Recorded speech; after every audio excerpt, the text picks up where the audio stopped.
This presentation looks at how to teach Yogasana via the application of Iyengars' method of practice. And I quote from Astadala Yogamala Volume 2. If we practice asana for the sake of emancipation, then it is called Yogasana. If we perform it for the sake of pleasure, it is Bhogasana. Therefore, a Sukhasana has to be necessarily a Yogasana and not a Bhogasana. However, it is easier to convert the Sukhasana into Bhogasana than into Yogasana.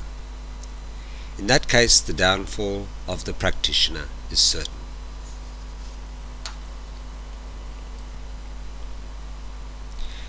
In his book, Alpha and Omega of Trikonasana, Prashant Iyengar states, Yogasanas are to be done by the body, but for the mind, for the psyche, and for the consciousness and culturing and refinement of a human being.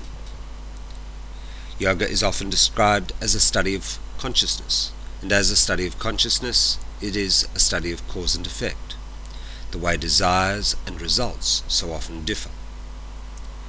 We study the effects of our actions upon our consciousness and the way the residues from our actions propel us to further action. This in turn causes us pain and suffering in our lives. What we want and what we get are most often worlds apart. In Iyengar Yoga, we use the practice of asana to study cause and effect, a highly applied practice conducted in the body, but observing the effects upon the mind and upon the consciousness.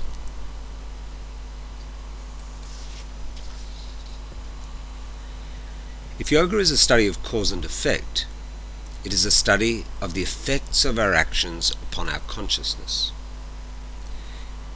In the Yoga Sutras, Patanjali identifies the cause of pain is the association or identification of the seer with the seen, and the remedy lies in their dissociation. Patanjali indicates that pain ensues when we identify with our experience, and through a practice we can study that identification. A car battery goes flat and we suffer because of a missed meeting, or something we desire remains unfulfilled and so we suffer. The pain exists in the lack of fulfillment, not in the battery. The remedy lies in recognizing the way we link ourselves to objects of the world, the seen, through our desires. In effect, our yoga practices should provide the means to study cause and effect. How the underlying intention of our actions contains unspoken desires and fears. In studying cause and effect, our actions become harmonious and integrated, and we suffer less.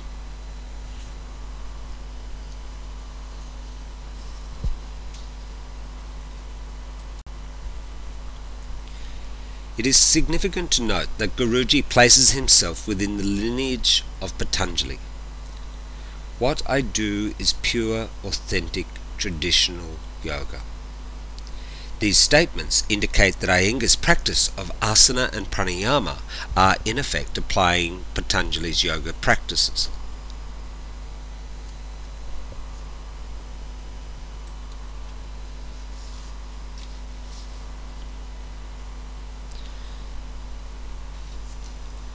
Patanjali offers us two sets of yoga practices by which to examine our actions and their effects. The first of these, Abhyasa and Vairagya, practice and renunciation, often referred to as the twin pillars. In the second chapter, he identifies Kriya Yoga, made up of tapas, svadhyaya and ishvara pranidhana. Tapas, burning zeal in practice. Svadhyaya, self-study. And ishvara pranidhana, the giving up of an I-centered focus. Patanjali indicates that the yoga practices should apply either action and renunciation, or tapas, self-study and surrender, so that we are able to study our actions and to liberate our lives from suffering. He then goes on to define the 8-limbed Ashtanga Yoga, made up of Yama, Niyama, Asana, Pranayama and Pratyahara, Dharana, Dhyana and Samadhi. The different schools of yoga define different sets of practices to achieve the yoga practices. Guruji has focused himself upon asana and pranayama, and these two sit at the center of the slide. In the tree of yoga, Guruji emphasizes his practice. And here I quote, Mahatma Gandhi did not practice all aspects of yoga. He only followed two of its principles, non-violence and truth. And yet through these two aspects of yoga he mastered his own nature and gained independence for India. If a part of Yama could make Mahatma Gandhi so great, so pure, so honest and so divine, should it not be possible to take another limb of yoga, asana, and through it to reach the highest goal of spiritual development? In the Yoga Sutras, Patanjali both details what he knows about the process of human development and learning, and explains the practices involved in coming to this understanding. Practice-based knowledge has certainty and accuracy.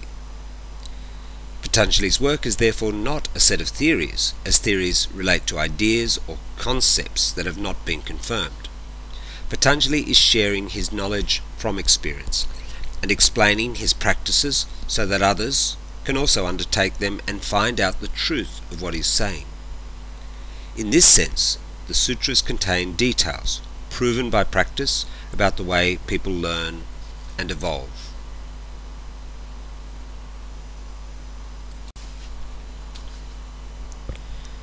What we seek to do is to study the consciousness, Chitta. Chitta is made up of three aspects: manas, mind, amkara, I-ness, and buddhi, intelligence. B.K.S. Iyengar has immersed himself in a lifetime of practice and study on the subject of yoga. His study of yoga has defined a set of asana and pranayama practices that the sadhaka can apply in order to study cause and effect. Iyengar's main concern and great strength as a teacher is to provide the means to engage in the yoga practices defined by Patanjali. For the genuine sadhaka or aspirant, the study of consciousness entailed in a practice present a most difficult challenge. If our practice involves the refinement of perception and the study of cause and effect, then how will we test the veracity of our perception? Patanjali acknowledges that perception of objects changes dependent on the position of the viewer. The challenge involves differentiating between what is real and what changes or is coloured by perception. This is further complicated by our own involvement in the experience. We are not independent observers, and our capacity to witness is compromised by our own involvement. Iyengar posits the question in the following way: how can subject work on subject, consciousness on consciousness? How, in other words, can one's own eyes see one's own eyes?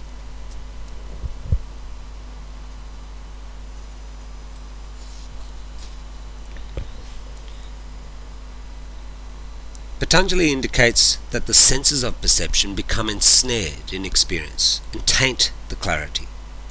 This can be seen in our capacity to be affected by advertising, for example. These images promise more than they deliver, and yet we're linked by desire to the images advertising projects in our subconscious mind. They play to our desires and to our fears. Patanjali refers to the kleshas, called the afflictions, and their impact upon our perception and therefore our world. Patanjali defines the kleshas at three levels: intellectual, A lack of spiritual knowledge combined with pride or arrogance inflates the ego, causing conceit and a loss of one's sense of balance. The second level he refers to as emotional. Succumbing to excessive desires and attachments or allowing oneself to be carried away by expressions of hatred creates disharmony between body and mind, which may lead to psychosomatic disorders. And the third level, instinctive. The desire to prolong one's life and concern for one's own survival makes one suspicious in dealing with others and causes one to become selfish and self-centered.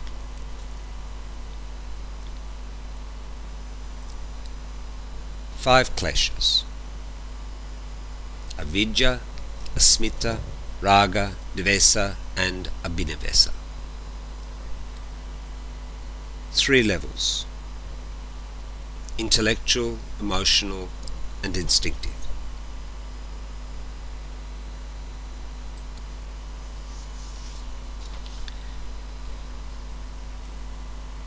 The methods devised and applied by each teacher will be distinctive to that individual teacher, defined from their own learning experience. They should be applied to overcome the afflictions and obstacles that we encounter in our lives. Methods are not just applied to improve our asana presentation in the body, nor for flexibility alone. In effect, we can use our methods to gain knowledge from experience, to experience what Patanjali was communicating from his own practice experience. We shape our methods to undertake the yoga practices defined by Patanjali. In this way, the methods we apply should bring us into contact with our consciousness to apply action and restraint, or tapas, svadhyaya, and Ishvara Pranidhana, in order to study cause and effect of our actions.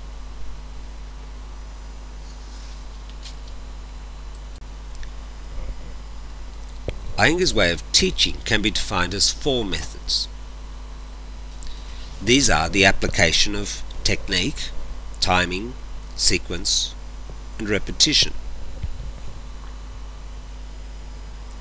I explore these four methods in detail in the article Exploring Iyengar Yoga Through Technique, Timing, Sequence and Repetition, available on the website Yoga Mandir.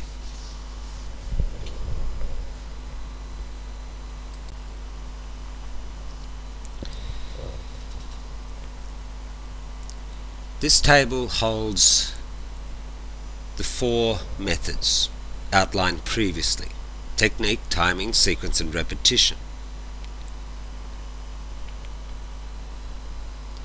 It then seeks to break down from the details in the article mentioned previously, break them down into their distinguishing features. So under technique, I've grouped alignment, precision in performance, and the use of props. Then I've detailed in the following two columns some notes that may be reflections or extensions of those distinguishing features. For instance, in alignment, the teacher's actions may contain a high level of focus and emphasis on detail. This in turn brings about within the student a clear definition in the body and awareness of the body. And so down each of these four methods,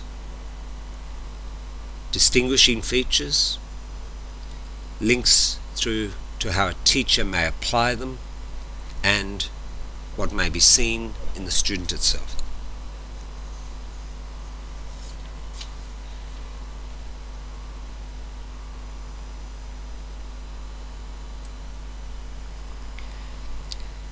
This slide provides a schema for the teaching process.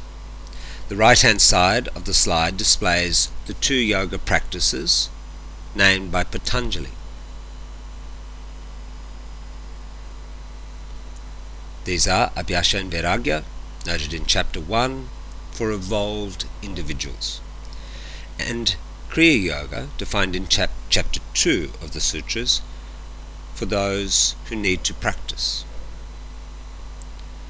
Iyengar applies technique, timing, sequence and repetition. In this program, we acknowledge the body, the breath and mind. We apply technique, timing, sequence and repetition as methods, but it is the experience of the student which is important, not merely the teacher's knowledge. Therefore, we adjust our methods to increase the level of integration within the student. A teacher's intention is essential for the student to overcome the obstacles within themselves.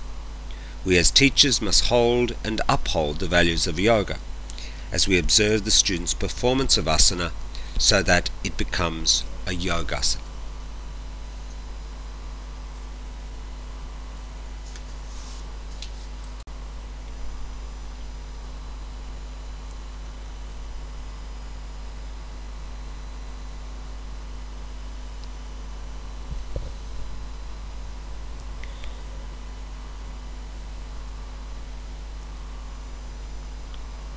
This quote from Iyengar focuses on not only the details of asana, but the effects of an asana when it is performed with intention.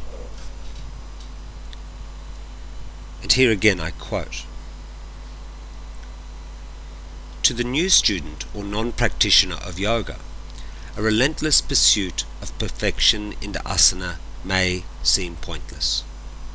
To the advanced student, a teacher teaches the whole asana in relationship to what is happening in a single action. At this subtlest level, when we are able to observe the workings of rajas, tamas and sattva in one toe, and to adjust the flow of energy in Ida, Pingala and Sasumna, the 3 principal nadis, the macrocosmic order of nature is perceived in even the smallest aspect. And when the student then learns how the minutest modifications of a toe can modify the whole asana, he is observing how the microcosm relates to the whole, and the organic completeness of universal structure is grasped. The body is the temple of the soul. It can truly become so if it is kept healthy, clean and pure. Through the practice of asanas,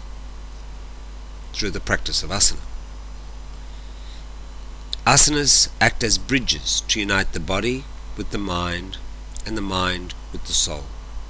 They lift the sadhaka from the clutches of afflictions and lead him towards disciplined freedom. They help to transform him by guiding his consciousness away from the body towards awareness of the soul. Through asana, the sadhaka comes to know and fully realize the finite body and merge it with the infinite. Then there is neither the known nor the unknown, and only then does the asana exist wholly. This is the essence of a perfect asana.